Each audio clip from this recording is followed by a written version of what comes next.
Welcome back friends, welcome to another video tutorial of Anita Bioconcept, and today I am going to discuss about chemically defined media as well as protein free media. So in my previous video tutorials I have already discussed about different types of media, and today our topic is chemically defined media. Chemically defined media, chemically defined media and protein free media, protein free media. Okay, so I have told you about the importance of media in case of cultured animal cells growth and development, as well as for the better growth and development of animal cells which we culture to get our desired products, or to get various types of pharmaceutical or therapeutical products or recombinant products sometimes. But definitely different types of media are required, and so among those media, chemically defined media as well as protein free media are also very important. Okay, they are having very important role, and they are also important for the growth and development of animal cells which we want to culture. So first of all, I'll discuss what is the meaning of chemically defined media. So chemically defined media generally contains contamination free ultra pure inorganic substances. So it contains contamination free ultra pure constituents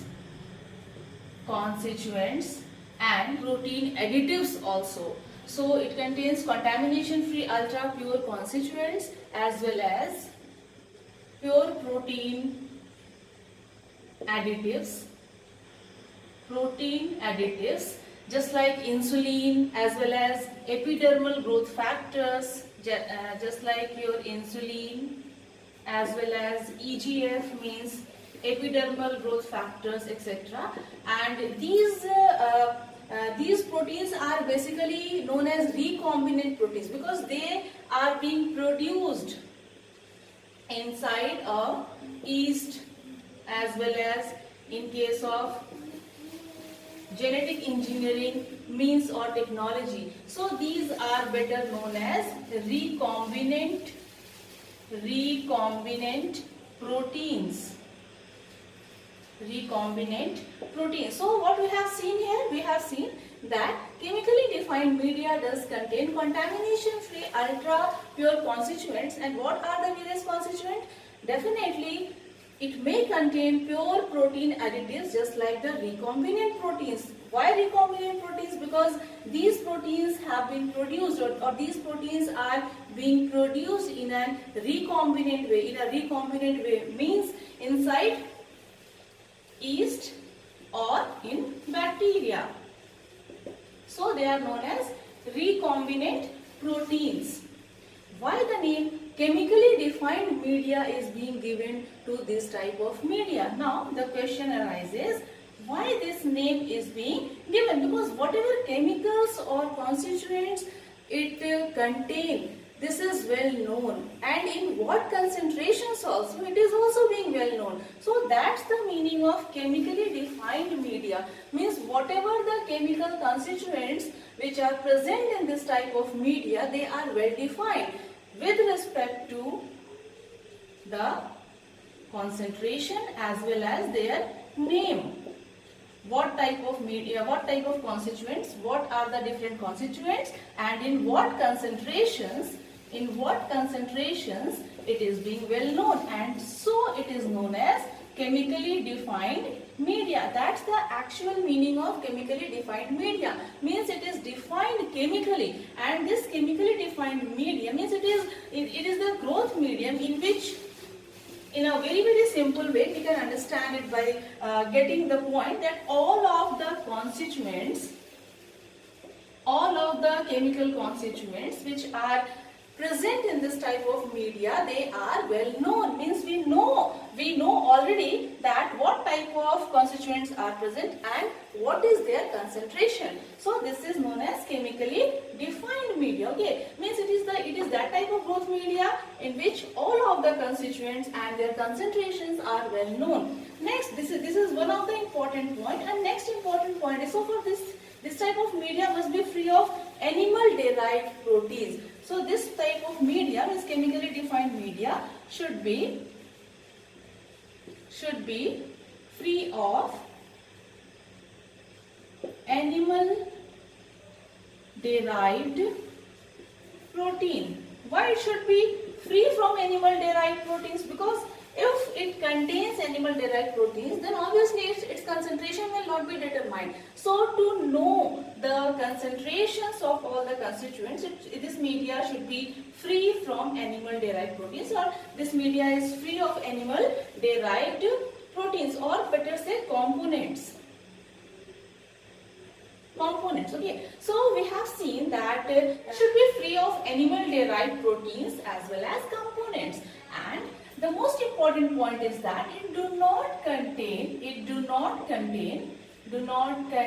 either bovine serum, okay, fetal bovine serum, normal bovine serum, fetal bovine serum, as well as human serum. So this type of media should be devoid of any type of serum, either bovine serum, fetal bovine serum, as well as human serum. So it should not contain these type of components. So how this is going to be achieved? How this is going to be achieved? Now the important question arises that how this is going to be achieved. So the answer is, this is going to be achieved by supplementing this type of media with recombinant growth factors as well as recombinant versions of albumin and recombinant versions of growth factors. So these should be of recombinant nature. Okay, recombinant albumin, recombinant growth factors should be added there, or the media should be supplemented by recombinant albumin as well as recombinant growth factors. So this is going to be achieved by this way. But some of the components of chemically defined media are, let's give examples. Some of the important examples of chemically defined media are basal media such as RPMI and DMEM, which contains amino acids, vitamins, buffers. They contain amino acids, vitamins, buffers, antioxidants, as well as energy sources. Antioxidants, as well as various energy sources. So this type of media contains amino acid, vitamins, buffers, antioxidants, as well as energy sources. So this is the chemically defined media, and this basal media is supplemented with recombinant insulin, okay, recombinant albumin, as well as growth factors, as well as chemically defined lipids also in some cases. Okay, chemically defined lipids also. So these are the various components of this type of media, or chemically defined media are being supplemented with this type of components which are recombinant in nature. So we have seen that chemically defined media does consist of materials either mixtures of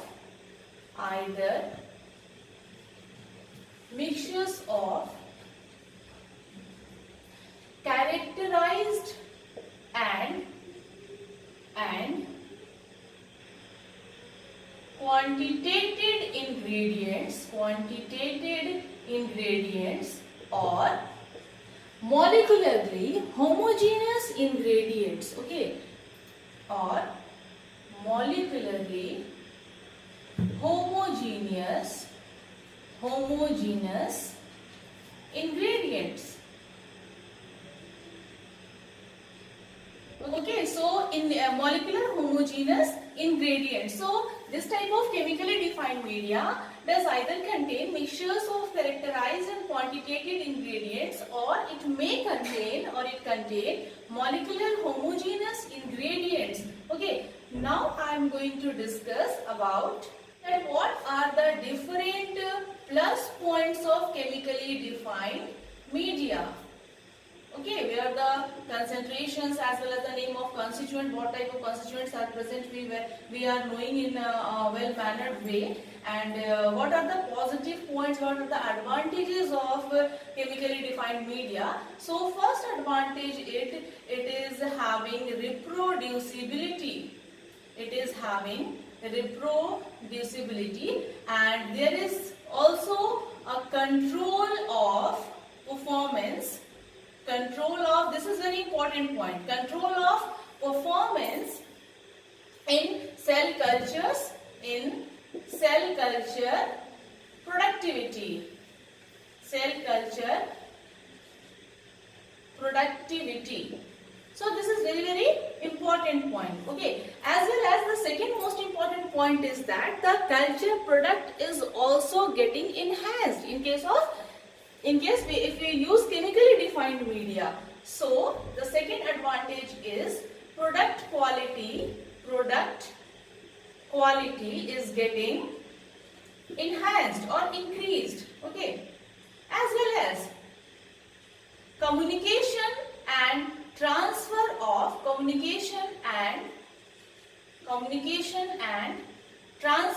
the formulations are also being possible. Transfer of formulations are also being possible in case of chemically defined media. Okay.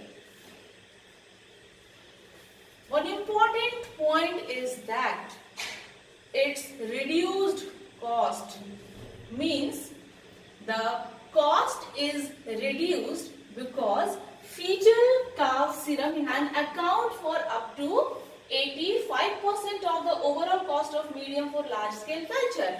But here what we are doing, I have told that fetal calf serum is not being used. Fetal calf serum is not being used here. So chemically defined media is totally free from this fetal calf serum, and so the cost is getting reduced.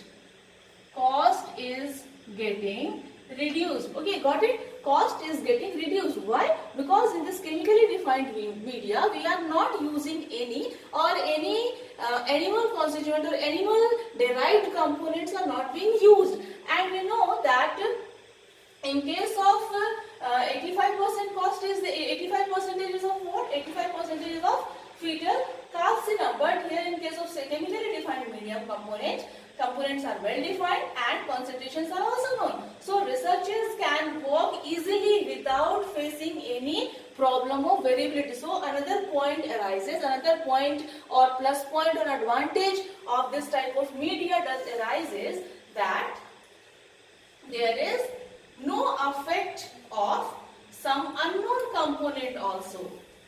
Some unknown components also. Why? Because we know about each and every component as well as about its concentration. So here the variability problem or the problem of variability is not getting arised. Okay, so variability problem will not be there, and its cost is also reduced because here fetal calf serum is not being added. And one important point I have told, this is very, very important point, because fetal calf serum can account for 85% of the overall cost of medium. But here, because since in this medium no fetal calf serum is being used, so the cost is getting reduced. Okay. Now I am just going to tell about the protein free media. Now some of the important points about the protein free medium. Protein free medium. Now what is protein free media? Protein free media means they do not contain any protein component, actually any large protein, but actually they contain non-protein constituents, non-protein constituents for the culturing of animal cells. They do not require any protein, they do not contain any protein, but whenever required, some of the proteins which are required, or whenever required, some of the protein components are being added, or they can be added, or they can be supplemented in this type of protein free media also. So this is all about the media, okay, types of media. Now I think it should be clear to all of you that what are different types of media, and here I am describing about the protein free media and chemically defined media. So it's clear that chemically defined media means those type of media in which whatever constituents are being added, they are well known, and in what concentration also, it is also well known. And about protein free media do not contain any protein, but whenever required, the protein components can be added, or protein components can be supplemented to protein free media. And what it contains actually, it contains mainly non-protein constituents for the culturing of animal cells. Now why we use protein free media? Why we use protein free media? Use of protein free media promotes superior cell growth and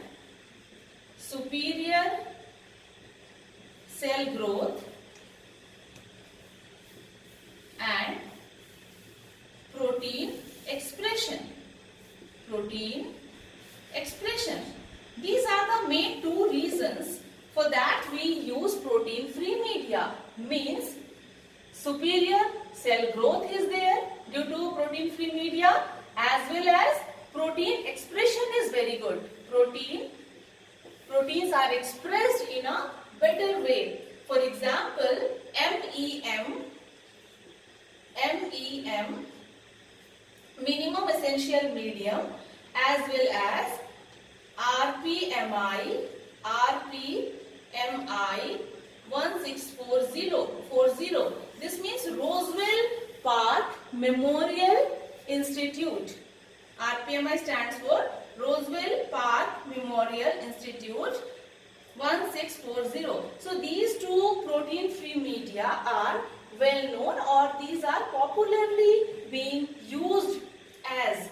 Now some of the other examples are also there. So